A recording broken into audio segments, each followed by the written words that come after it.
Something else that's going to work out. Wade Keller would report that Bret Hart is going to meet with Vince McMahon after the April 19th Raw that was in Calgary. And they're getting together to discuss the DVD project that we're eventually going to get. This was a long time coming. You know, this DVD and his career winds up being released in '05. And a lot of people thought that this would never happen. But a source was telling Wade Keller here, they'll definitely do something, but it won't be wrestling. With the idea being that, you know, if Bret Hart's going to be in an angle, it's going to result in him getting the better of Vince McMahon or Shawn Michaels to sort of avenge the Montreal Screwjob incident. And Bret's currently, you know, negotiating with Lloyd's of London to try to get a payout from WCW still. So there's lots of reasons why people say, oh, this won't happen. Of course, we know they are going to wind up working a match together and they are going to find a workaround. But just the idea that Vince and Bret getting together, I mean, it doesn't feel like that was ever going to happen. Not to me. Were you shocked, or at this point, do you just assume Vince can repair any relationship? Well, I believe he can. I really do. He's got some incredible healing powers for one reason or another. But Vince and Bret met initially in Boca Raton in December, I think, of the previous year. It might have been. It might have happened after this. I don't know. I do know there was a meeting. The first time meeting took place in Florida. And I was in Boca. I did not go to the meeting, and I wanted to just to say hello to Bret. But they met, and, you know, I was like, why wouldn't we do business together? And as they went through everything, they finally got to a point. Let's start with this DVD project, and then something else comes after that. And obviously it was, you know, Stu and Bret and everybody going into the Hall of Fame eventually, but fences were mended. You know, the guys shook hands and hugged, and it was time to move on. So it was a good thing. I can't wait to talk about this. April 27th, SmackDown. We see the debut of Mordecai. You're saying that in a Vince Russo voice, and Russo's not here. No, that's actually a Dan Madigan voice. Well, chat me up about Dan Madigan and his Mordecai. This is Kevin Thorne, who we know is going to eventually do a silly vampire gimmick too, but a white hood, white pants, white top. He's supposed to be the polar opposite, pardon the pun, of the Undertaker. Is that the idea? Well, that was a working idea of trying to create opponents for the Undertaker. And we always make fun of Dan Madigan because he was from Boston. He actually was Mayor Quimby, and he would talk about Mordecai, and he did the vignettes with Mordecai and so on and so forth. But Kevin Thorne was a hell of a talent. He was a hell of a worker, had good size, and he could move. I think the gimmick just killed him because he tried to work the gimmick instead of being Kevin Thorne in the ring and just let the gimmick carry itself, if that makes any sense at all.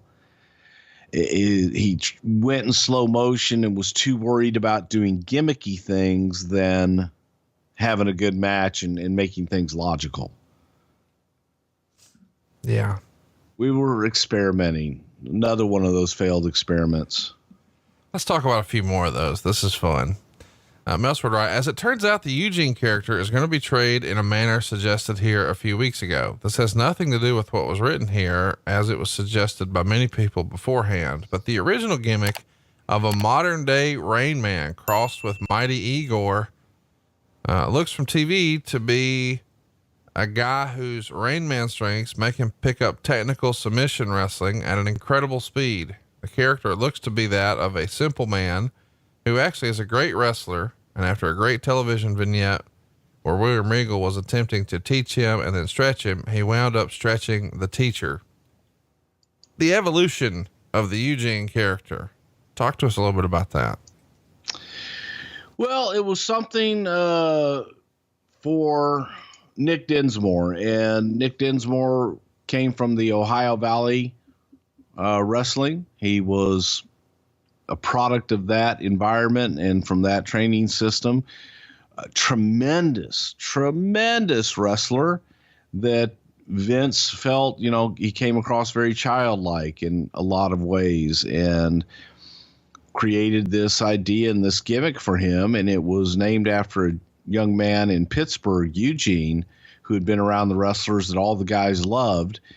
And his father was a shoemaker, and Eugene was a very special young man. And it's like you would walk in and have the absolute worst day in the world, and Eugene would be backstage with his dad, and he would go, "Hello, bros," and you couldn't help but smile and just hug this kid. And all he wanted to do was be around wrestling, and he loved it. And he was a savant. He could tell you everything that was happening everywhere. One of those, April 14th, 1964, and give you the match and give you the finish and the referee and how many people were there. But different and wonderful. But Eugene was just this really warm kid that Vince loved so much. And he fell in love with Nick and thought, oh my God, can I have we could make a real Eugene.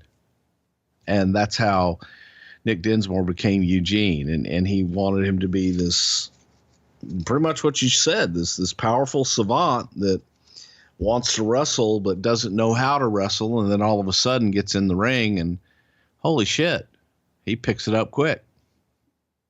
Hey, it's Conrad Thompson here to tell you a little more about what adfreeshows.com is all about. Get early, ad-free access to more than a dozen of your favorite wrestling podcasts every single week, starting at just $9. That's less than 20 cents an episode each month. And yes, you can listen to them all directly through Apple Podcasts or your regular podcast apps. How easy is that? Ad-free shows also has thousands of hours worth of bonus content and docuseries like Title Chase, Eric Fires Back, Conversations with Conrad, and The Insiders. Plus new series like The Book with David Crockett, Monday Mailbags with Mike Chioda and Nick Patrick, and a whole lot more. And you want to talk about early? You can't get any earlier than listening to the shows live. You can be a part of the live studio audience as we record the podcast. Plus ride shotgun alongside your favorite childhood heroes for live watch-alongs, Q&As, and other interactive experiences every single month. Come on now, see for yourself what thousands of other wrestling fans from around the world have discovered, that adfreeshows.com is the best value in wrestling. Check it out today, and hey, when you do, the first week is completely free. adfreeshows.com.